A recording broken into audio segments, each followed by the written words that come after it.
Hello dear students, आ गए हैं अपनी अगली क्लास में।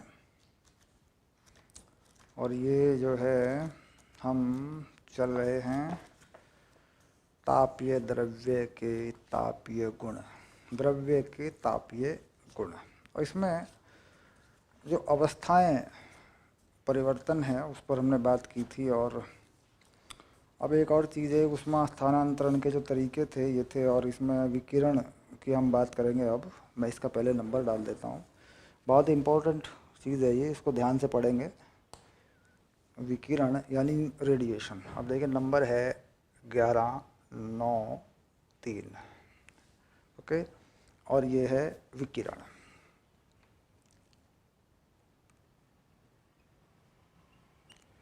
अंग्रेजी में बोलते हैं इसको रेडिएशन।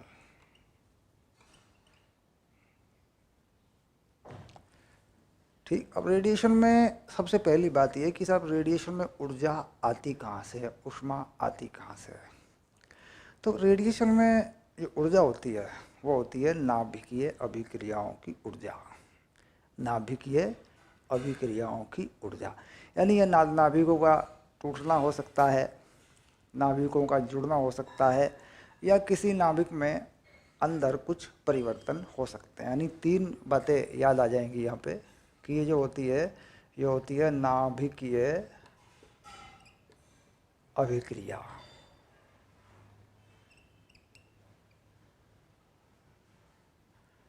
से प्राप्त ऊर्जा। एक बात तो ये हो गई, पहले नंबर की बात तो यही हो गई। ठीक, दूसरे नंबर की बात इसी में ये आ जाती है कि साहब दो नाभिकों का जुड़ना। ठीक, इसे बोलते हैं विखंडन। जुड़ना नहीं, संलयन, इसे बोलते हैं संलयन। दो नाभिक जुड़ते हैं, इसे बोलते हैं संलयन। ये बेसिकली आप 12वीं में पढ़ेंगे अगली क्लास में। और तीसरा होता है एक नाभिक का दो नाभिकों में टूटना, यानी किसी नाभिक का टूटना, इसे बोलते हैं विखंडन। संलयन यानी इसे कहते हैं फ्यूजन, अंग्रेजी में इसे कहते हैं फ्यूजन।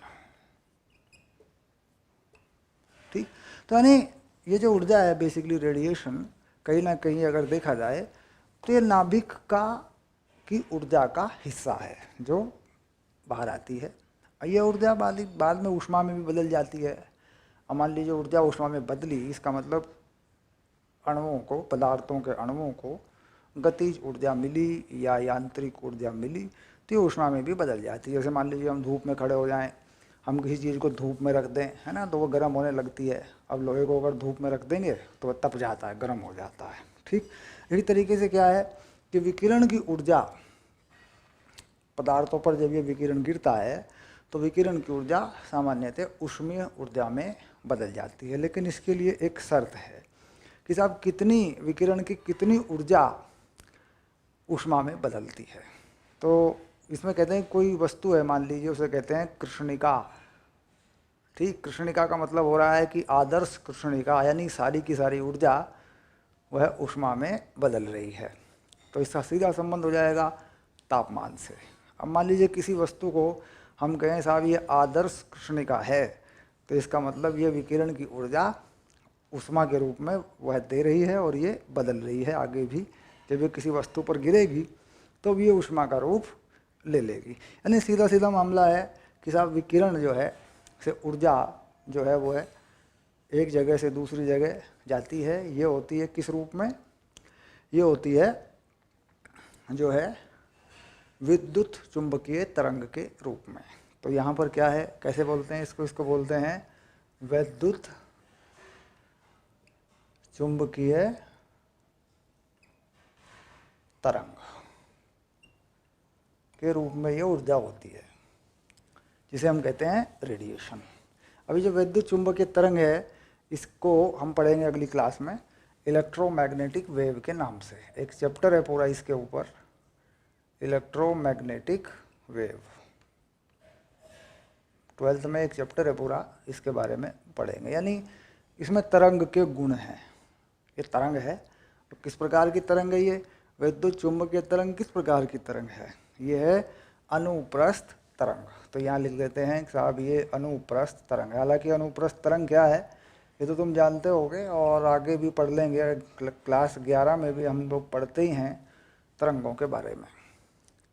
ठीक, यानी ये मोटी मोटी सी जानकारी हो गई कि भाई विकिरण जो है नाभिकीय अभिक्रियाओं के अंदर की चीज है, नाभिकीय अभिक्रियाओं से ये ऊर्जा उत्पन्न होती है। ठीक, अब मान लीजिए हम चले जाते हैं इसमें, तो विद्युत चुंबकीय विकिरण में बहुत सारे नाम आते हैं। फिर जैसे मान लीजिए आपने कहा फोटोन, तो फोटोन भी इसी चीज़ से जुड़ेगा आगे जाके, इसे बोल देते हैं फोटॉन।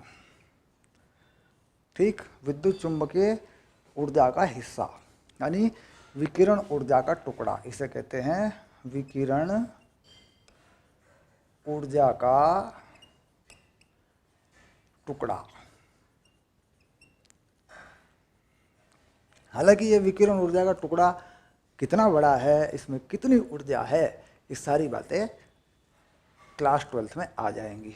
ठीक, अब थोड़ा आगे बढ़ते हैं और यहाँ पर पहले से लिखा रहने देते हैं, थोड़ा सा पढ़ लेते हैं इसको, हम देखते हैं कि ये NCERT पाठ्य पुस्तक क्या कहती है। ठीक है, अब देखिए, चालन तथा संवहन को परिवहन माध्यम के रूप में किसी पदार्थ की आवश्यकता होती है।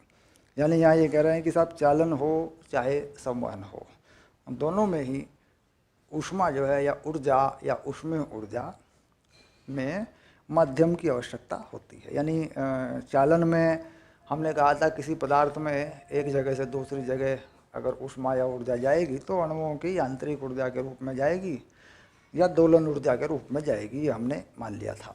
ऐसे ही संवहन में भी पदार्थ में गति होगी, पदार्थ में गति होगी, पदार्थ जो है गति करेगा, एक जगह से ऊर्जा लेके उसके अणु दूसरी जगह पे जाएंगे।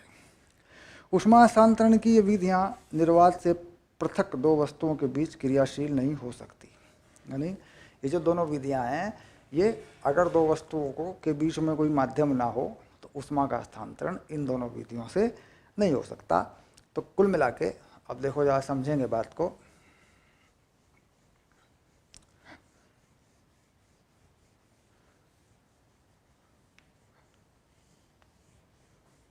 अब मान लीजिए यहाँ निर्वात है, निर्वात है मतलब कोई माध्यम नहीं है। सपोज करिए यहाँ कोई माध्यम नहीं है, यहाँ है कोई वस्तु A जिसका तापमान है TA, ठीक, और यहाँ पर है कोई दूसरी वस्तु B जिसका तापमान है TB। अब अगर वस्तु A से वस्तु B को ऊष्मा का स्थानांतरण संवहन या चालन विधि से नहीं हो सकता। क्यों? क्योंकि A से B को अगर कोई ऊष्मा जाएगी, पहली बात तो है कि भाई A से B को ऊष्मा क्यों जाएगी। मान लीजिए ये होगा TA बड़ा है TB से, तो ऐसा हो सकता है। देखो मान लीजिए एक का तापमान दूसरी से ज़्यादा है तो ऊष्मा जा सकती है, लेकिन बीच में निर्वात है, तो इसका मतलब है कि यहाँ चालन या संवहन से ऊष्मा हस्तांतरण नहीं हो सकता। लेकिन देखा गया कि ऊष्मा तो जाती है। जैसे मान लीजिए हम कहें ये सूर्य है, ये पृथ्वी है, हम कहते हैं कि साहब ये सूर्य है और ये पृथ्वी है, तो देखो ऊष्मा तो आती है, धूप के रूप में ऊष्मा तो आती है। तो इसका मतलब हो गया कि रास्ते में निर्वात भी है, सूर्य से पृथ्वी तक रास्ते में निर्वात भी है। पृथ्वी पे आ जाते हैं तो वायुमंडल आ जाता है, लेकिन सूर्य से पृथ्वी के बीच में तो बहुत बड़ा निर्वात है, कुछ भी नहीं है, तो ऊष्मा फिर भी आती है। इसका मतलब चालन संवहन नहीं होता, ऊष्मा आती है विकिरण से। विकिरण ये हो गया, ठीक है। अच्छा, चालन नहीं हुआ और संवहन नहीं हुआ, ये देखो कोई ऊष्मा नहीं आएगी, चालन संवहन दोनों नहीं होंगे। ठीक, अब आगे बढ़ते हैं। इसी प्रकार हम पास की आग की उष्णता शीघ्र ही अनुभव कर लेते हैं। यद्यपि वायु अल्प चालक है तथा इतने कम समय में संवहन धाराएं भी स्थापित नहीं हो पाती। ऊष्मा स्थानांतरण की तीसरी विधि को किसी माध्यम की आवश्यकता नहीं होती। इस विधि को विकिरण कहते हैं। यानी ऊष्मा स्थानांतरण की यह तीसरी विधि है इसमें माध्यम की आवश्यकता नहीं पड़ती। बिना माध्यम के ऊष्मा एक वस्तु से दूसरी वस्तु में जा सकती है। इस विधि को कहते हैं विकिरण। और ये माध्यम में भी जा सकती है, यानी विकिरण जो है माध्यम में भी हो सकता है और बिना माध्यम के भी हो सकता है। ठीक, यानी विकिरण ऐसी विधि है जिसमें ऊष्मा का हस्तांतरण माध्यम होने पर भी होता है, माध्यम नहीं होने पर भी होता है। माध्यम नहीं होने पर ज़्यादा तेज़ी से होता है, माध्यम होने पर कम गति से होता है, यानी माध्यम अवरोध पैदा करता है। ठीक है, तो यानी विकिरण का मामला चालन और संवहन का बिल्कुल उल्टा हो गया। चालन होता ही माध्यम से है, संवहन होता ही माध्यम से है, लेकिन यहाँ माध्यम आएगा तो विकिरण में भी ऊष्मा हस्तांतरण तो होगा लेकिन कम होगा निर्वात की तुलना में। ठीक, अब विद्युत चुंबकीय तरंगों के द्वारा ऊर्जा पहुंचती है और इनमें इसकी चाल होती है साहब निर्वात में जो प्रकाश की चाल है। तो निर्वात में प्रकाश की चाल क्या होती है, विकिरण ऊर्जा की चाल क्या होती है। निर्वात में विकिरण ऊर्जा की चाल किस गति से चलेगा बताओ। निर्वात में जो प्रकाश की चाल है वही होगी, क्योंकि प्रकाश भी विकिरण के अंदर की चीज़ है। ठीक, तो ये हो गई 3 × 10⁸ मीटर प्रति सेकंड। सरल हो गया मामला बिल्कुल। तो कुल मिला के कॉन्सेप्ट क्लियर हो गया कि भाई कौन सी चीज़ कैसे होती है, कौन सी ऊष्मा किस तरीके से चलती है। अब थोड़ा आगे चलेंगे।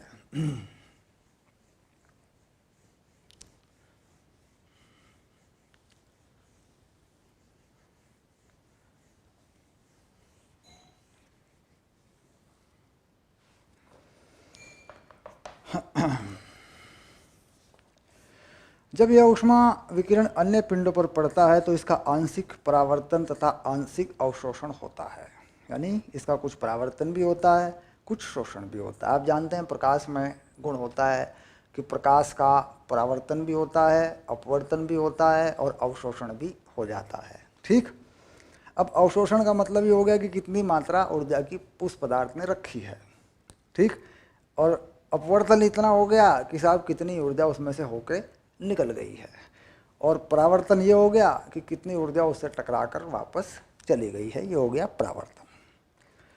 ठीक, ऊष्मा का वह परिमाण जिसे कोई पिंड विकिरण द्वारा अवशोषित कर सकता है उस पिंड के रंग पर निर्भर करता है।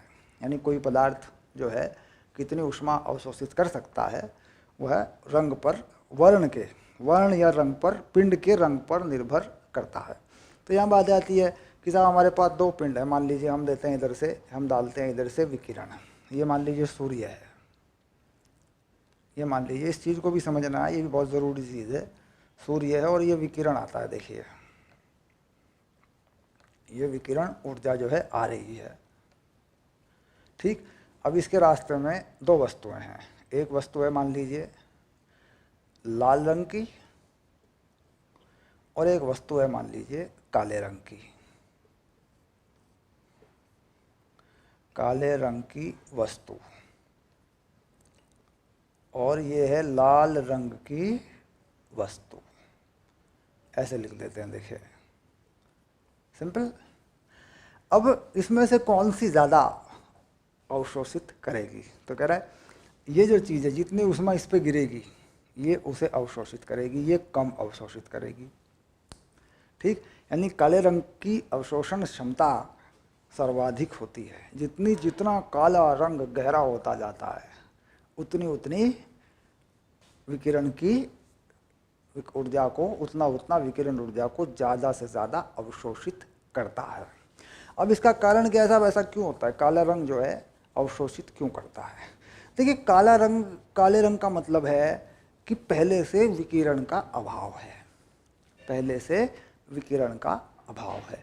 अब मान लीजिए पहले से विकिरण होता, किसी वस्तु के अंदर विकिरण ऊर्जा है, अगर किसी वस्तु के अंदर विकिरण ऊर्जा है तो तभी उसमें रंग है, तभी तो वो रंगीन है। भाई प्रकाश में आप जानते हैं 7 रंग होते हैं, तो प्रकाश के रंग उसमें समाये हुए हैं, उस बॉडी के पास, उस वस्तु के पास कुछ ऊर्जा है। अब काले रंग का मतलब ये हो गया कि साहब इसके पास विकिरण की मात्रा कम है। अब जिसके पास विकिरण की मात्रा कम है वह ज़्यादा विकिरण अपने पास रख सकता है। इसका मतलब ये हो गया कि काले रंग की वस्तु ज़्यादा विकिरण अवशोषित करती है। काले रंग की वस्तु सर्वाधिक विकिरण अवशोषित करती है। तो लिख देते हैं,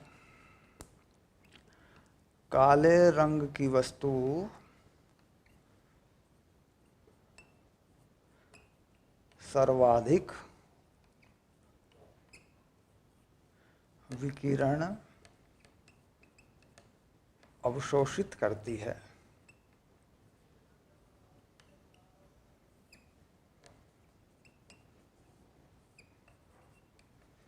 ये बात मुख्य हो गई। ठीक, अब इसलिए कहा भाई वस्तु के रंग पर निर्भर करता है।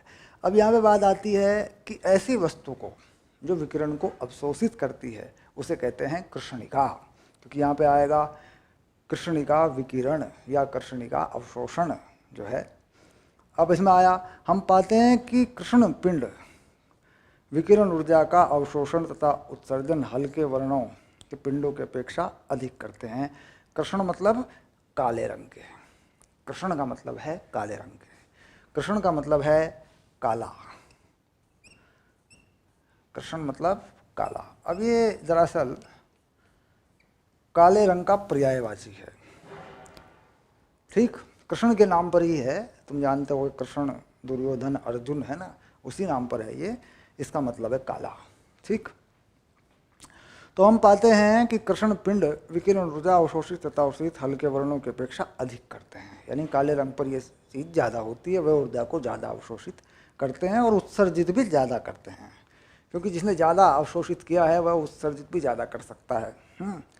इस तथ्य के हमारे दैनिक जीवन में अधिक अनुप्रयोग हैं। हम गर्मियों में श्वेत अथवा हल्के वर्णों के वस्त्र पहनते हैं ताकि वे सूर्य की कम से कम ऊष्मा अवशोषित करें। गर्मियों में हल्के रंग के कपड़े पहनते हैं, सफ़ेद रंग के कपड़े, हल्के रंगों के, हल्के नीले रंग के कपड़े, है ना, जो भी हल्के रंगों के कपड़े होते हैं। परंतु सर्दियों में हम गहरे रंग के कपड़े पहनते हैं ताकि वह सूर्य की ऊष्मा को अधिक अवशोषित करें और उसमें थोड़ी गर्मी बने, थोड़ा तापमान बढ़े, है ना, ठंड कम लगे। क्योंकि ऊर्जा सूर्य से अवशोषित करता है रंग। अब कपड़े का रंग मान लीजिए काले रंग का है ना, तो अधिक ज़रूरत पड़ेगी, हमें ऊष्मा की ज़रूरत पड़ती है ठंड में, सर्दियों में, तो ले लेगा ऊष्मा, अवशोषित करेगा। और अगर गर्मियां हैं तो हल्का रंग रखेंगे क्योंकि वो ज़्यादा ऊष्मा धूप से अवशोषित नहीं करेगा। ठीक, अब इसके बाद, परंतु सर्दियों में हम गहरे वर्ण के वस्त्र पहनते हैं जो सूर्य की अधिक ऊष्मा को अवशोषित करके हमें उष्ण करते हैं। यानी जो अधिक ऊष्मा लेते हैं और हमें गर्म करते हैं, यानी सर्दी में हमारी मदद करते हैं। सिंपल सी बात है। खाना पकाने के बर्तनों की पेंदी को काला पोत दिया जाता है, ठीक, ताकि आग से वह अधिकतम ऊष्मा अवशोषित करके पकाई जाने वाली सब्जी को दे दें। यानी नीचे से तली जो है बर्तन की काले रंग से पोत दी जाती है ताकि वह अधिक ऊष्मा ले ले और ऊपर सब्जी जो बन रही है बर्तन में उसको अधिक ऊष्मा दी जा सके। इसी प्रकार ड्योर, फ्लास्क, थर्मस बोतल एक ऐसी युक्ति है जो बोतल की अंतर्वस्तु तथा बाहरी परिवेश के बीच ऊष्मा हस्तांतरण को न्यूनतम कर देती है। यह दोहरी दीवारों का कांच का बर्तन होता है जिसकी भीतरी तथा बाहरी दीवारों पर चांदी का लेप होता है। भीतरी दीवार से विकिरण परावर्तित होकर बोतल की अंतर वस्तुओं में वापस लौट आ जाते हैं। इसी प्रकार बाहरी दीवार भी बाहर से आने वाली किन्हीं भी विकिरणों को वापस परावर्तित कर देती है। दीवारों के बीच के स्थान को निर्वात करके चालन या संवहन द्वारा होने वाले ऊष्माक्षय को घटाया जाता है तथा फ्लास्क को ऊष्मारोधी जैसे कॉर्क पर टिकाया जाता है। इस प्रकार इसलिए यह युक्ति तप्त अंतर्वस्तु जैसे कि ठंडा होने से बचाने में उपयोगी है अथवा वैकल्पिक रूप से ठंडी अंतर्वस्तुओं का भंडारण करने में भी उपयोगी है। यानी मान लीजिए हम एक थर्मस बनाना चाहते हैं, सपोज करिए हम एक थर्मस बनाना चाहते हैं। अब थर्मस में क्या करना पड़ेगा हमें, थर्मस में हमें देखिए विकिरण हो सकता है, थर्मस बनाने के लिए हमें विकिरण को भी रोकना है और चालन को भी रोकना है, संवहन को भी रोकना है थर्मस बनाने के लिए। अब मान लीजिए हम ऊष्मारोधी बनाना चाहते हैं, ठीक, किसी चीज़ को हम ऊष्मारोधी बनाना चाहते हैं, ये तो खुद भी बना सकते हो, इस पे तो अच्छा प्रयोग कर सकते हो, ऊष्मारोधी। तो ऊष्मारोधी दीवारें, अब मान लीजिए देखिए क्या करना है, हमें क्या करना है कि सबसे पहले मान लीजिए हम अंदर की बात करते हैं। अंदर ये बर्तन हमने बनाया, ये अंदर की चीज़ है। हम क्या करते हैं, इस पे अंदर जो है चांदी की पॉलिश करते हैं, इसे कहते हैं चांदी की पॉलिश, चांदी की पॉलिश। इसका फ़ायदा क्या होगा, मान लीजिए इसके अंदर कोई वस्तु रखी है, गर्म वस्तु, अब इससे कोई ऊष्मा जाती है और वो परावर्तित होकर वापस आ जाएगी, क्योंकि चांदी अच्छा परावर्तन देता है। तो इसमें ऊष्मा गई अंदर से तो वापस आ गई, अंदर की दीवारों को चांदी की पॉलिश कर दी। अब क्या किया, यहाँ दूसरी दीवार लगाते हैं इसकी, ऐसे ऐसे दूसरी दीवार लगा देते हैं, देखो ऐसे ऐसे इस तरीके से ये दूसरी दीवार लगाई। अब दोनों दीवारों के बीच में यहाँ यहाँ क्या करते हैं, यहाँ कर देते हैं निर्वात, ये देखो यहाँ लिखूँगा निर्वात, ये निर्वात बना देते हैं यहाँ पर, ये निर्वात हो गया। यानी ये ऊष्मा जो अंदर है, ये जो गर्म वस्तु है या ये ठंडी वस्तु है, लैंड मैटर ठंडा डाल दोगे ठंडा रहेगा, गर्म डाल दोगे गर्म रहेगा। अब मान लीजिए इससे बाहर ऊष्मा नहीं आएगी, क्यों, क्योंकि देखो विकिरण को इस चांदी की पॉलिश ने रोक लिया और चालन और संवहन को ये निर्वात रोक लेगा, तो कुल मिला के अंदर की ऊष्मा बाहर नहीं आएगी, ठीक, बाहर की ऊष्मा अंदर नहीं जाएगी। कह रहा जी बाहर भी सिल्वर पॉलिश कर सकते हैं, बाहर भी चांदी की पॉलिश कर सकते हैं। मान लीजिए बाहर से कोई ऊष्मा आती है, टकरा कर वापस चली जाती है, तो बाहर भी कर सकते हैं, ठीक। तो इस तरीके से क्या होता है कि थर्मस बनाया जाता है। थर्मस में इसके बाद इस बाउंड्री को बंद करके ऐसे, और एक ढक्कन जो है इस पर आप लगा देते हैं ऐसे, ये ढक्कन बोतल बन गया, देखो ये ढक्कन बन गया, बोतल बंद हो गई, इस तरीके से बनता है। चलिए, तो तीनों प्रकार के ऊष्मा से होने वाले, ऊष्मा के होने वाले जो नुकसान है, ऊष्मा की जो हानि है, जो हीट लॉस है, वो तीनों तरीक़ों से रोक दिया जाता है। ये बात भी क्लियर हुई, आगे बढ़ देते हैं। अब आया कृष्णिका विकिरण, इसके बारे में पढ़ते हैं। इम्पॉर्टेंट चीज़ है कृष्णिका विकिरण, बड़ी सिंपल सी बात है, लेकिन ये जेई में, नीट में इस पर सवाल बनता रहता है। अब इस पॉइंट को लिख दें पहले, ये है 1194, देखिए ये पॉइंट लिख दिया मैंने 1194।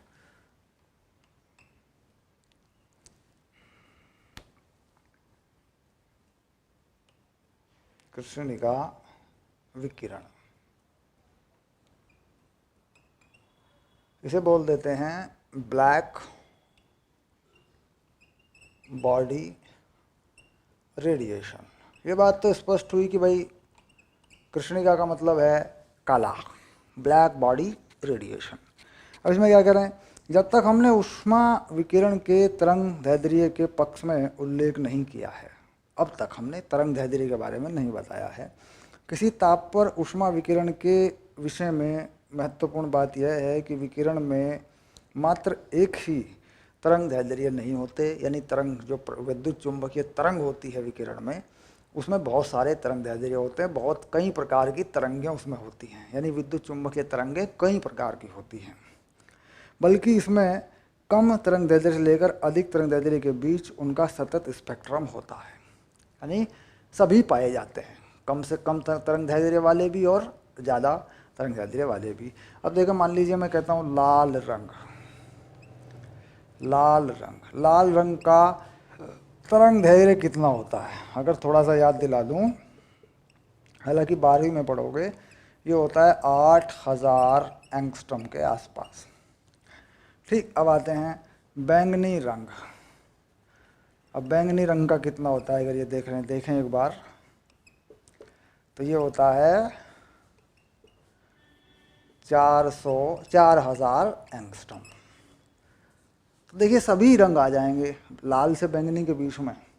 लाल हो गया, बैंगनी के बाद नीला, हरा, पीला, नारंगी जो है सब आ जाएंगे इस बीच में। तो सभी तरंगदैर्ध्य होते हैं। इसके अलावा भी होते हैं, ये तो वो है जो दृश्य प्रकाश है। दृश्य प्रकाश के अलावा भी होते हैं, जैसे एक्सरे है, अल्ट्रा वायलेट है ना, ये सब चीज़ें भी होती हैं। अब जरा इस बात पर गौर कीजिए, चलिए आगे बढ़ते थोड़ा सा। चित्र बनाया है, विभिन्न तापों पर किसी कृष्णिका के एकांक क्षेत्र द्वारा एकांक तरंगदैर्ध्य पर उत्सर्जित विकिरण ऊर्जा तथा तरंगदैर्ध्य के मध्य प्रायोगिक जो है एक कर्व होता है, एक वक्र होता है। क्या कह रहे हैं? विभिन्न तापों पर कृष्णिका के एकांक क्षेत्र द्वारा एकांक तरंगदैर्ध्य पर उत्सर्जित विकिरण ऊर्जा तथा तरंगदैर्ध्य के मध्य प्रायोगिक एक आरेख होता है, एक चित्र होता है जो बताता है विकिरित ऊर्जा प्रति एकांक तरंगदैर्ध्य प्रति एकांक क्षेत्रफल। यानी विकिरण ऊर्जा एकांक तरंगदैर्ध्य पर है, तरंगदैर्ध्य और एकांक क्षेत्रफल पर है। यानी इसे कह सकते हैं कि भाई ये ऊर्जा घनत्व है। एकांक क्षेत्रफल पे ऊर्जा क्या बोलते हैं? ऊर्जा घनत्व होता है। और दूसरी तरफ है तरंगदैर्ध्य के बीच ग्राफ।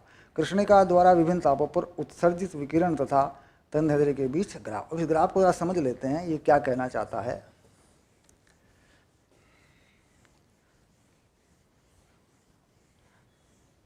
ये ग्राफ कुछ इस तरीके से है, देखिए ऐसे। यहाँ पर है तरंगदैर्ध्य और यहाँ है ऊर्जा घनत्व। ऊर्जा घनत्व यानी एकांक क्षेत्रफल पर ऊर्जा, एकांक समय में भी कह सकते हैं, ऊर्जा घनत्व भी बना देते हैं, कोई फर्क नहीं पड़ता। इसे अंग्रेजी में भी बोल देते हैं इंटेंसिटी, ऐसे बोल देते हैं इसको। ठीक, अब कैसे ग्राफ हैं ये? कह रहा कुछ इस तरीके से ये ग्राफ होते हैं। यहाँ पे भी बन जाएगा, ऐसे बना देते हैं, इस तरह के ग्राफ होते हैं ये। ठीक, अब ये कहीं मान लीजिए कोई क्षेत्रफल लेना चाहते हैं, ऐसे यूँ, ये कोई क्षेत्रफल है, मान लीजिए एकांक क्षेत्रफल पर है, ये कोई क्षेत्रफल बना दिया मैंने, या इस ग्राफ के ऊपर कोई क्षेत्रफल बता दिया मैंने। ठीक, तो अधिकतम ऊर्जा और वो तापमान, अधिकतम तापमान पर पाए जाने वाली तरंगदैर्ध्य है। अधिकतम तापमान पर पाए जाने वाली तरंगदैर्ध्य का ये ग्राफ है। अब जैसे मान लीजिए कहें साहब ये यहाँ पे तापमान क्या होगा? देखिए अधिकतम ऊर्जा है, यहाँ कोई तरंगदैर्ध्य है, तो अधिकतम ऊर्जा की मात्रा किसी भी तरंगदैर्ध्य पर, अधिकतम ऊर्जा का मतलब हो जाएगा कि तापमान भी अधिकतम है, अधिकतम ताप पर हो जाएगा। जैसे ये लिख रहे हैं कि 3000 केल्विन पर ये ग्राफ है। ये जो ग्राफ है ये 3000 केल्विन पर है। ठीक, इसके ऊपर एक दूसरा भी तापमान है, सूर्य का तापमान बनाया, एक छोटे वाला बनाया इन्होंने, यहाँ बिल्कुल छोटा सा बना रखा है एक और, इसे कह रहे हैं साहब ये 2000 पर है, 2000 केल्विन पर है। ठीक, अब यहाँ पर कहते साहब एक नियम है, इस बात पर गौर कीजिए कि तरंगदैर्ध्य लैम्ब्डा अधिकतम जिसके लिए विकिरित ऊर्जा सर्वाधिक है। सर्वाधिक ऊर्जा है यहाँ पर, यानी सर्वाधिक तापमान कह सकते हैं, क्योंकि ऊर्जा का संबंध सीधा तापमान से जाता है। ठीक, सर्वाधिक, यह ताप बढ़ाने पर घटती है। ताप बढ़ाते हैं तो सर्वाधिक ऊर्जा रखने वाला विकिरण घटता है।